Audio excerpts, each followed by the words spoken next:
Today's stories are about dragons and alcohol. Does that sound like a good combination to you?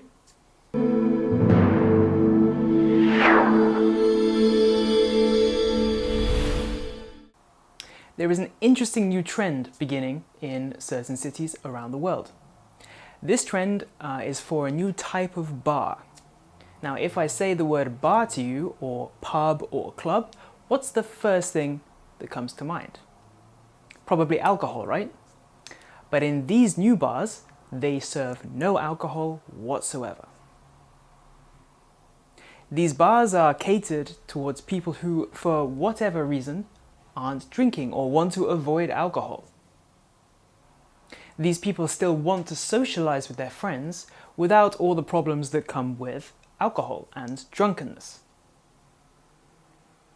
This trend is becoming popular especially in expensive cities like New York and London. In these cities, many people have very small flats because it's very expensive to live there, so they spend a lot of time in bars or pubs with their friends instead of at home. In some of these bars, the rules are so strict that they don't even allow non-alcoholic beer that has no alcohol in it. This is actually not a new idea.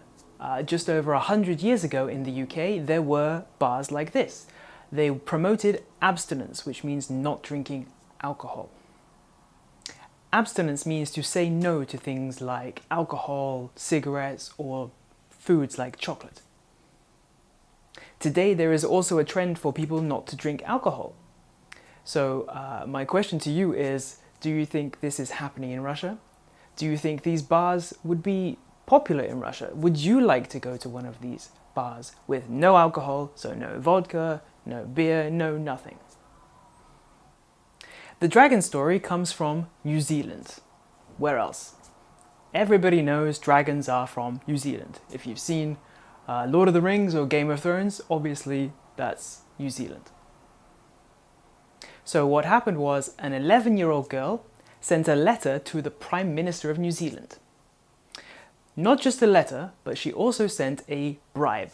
She put $5 New Zealand dollars in the letter because she wanted the Prime Minister to tell her about research into dragons, and also she wanted telekinetic powers to help her train dragons.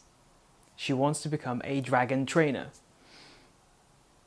Because this letter was so adorable, the Prime Minister wrote a letter back to the little girl.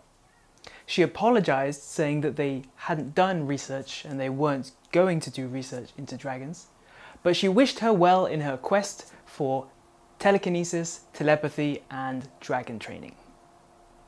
She did also send her the money back.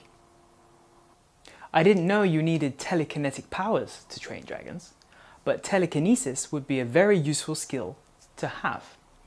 If you had those powers, what would you do with it? Let me know in the comments your ideas and please keep it clean. Это все в этом видео. Спасибо за просмотр. Если вам понравилось видео, оставьте лайк и смотрите на мою страницу, где можно найти другие видео, которые помогут вам с английским языком.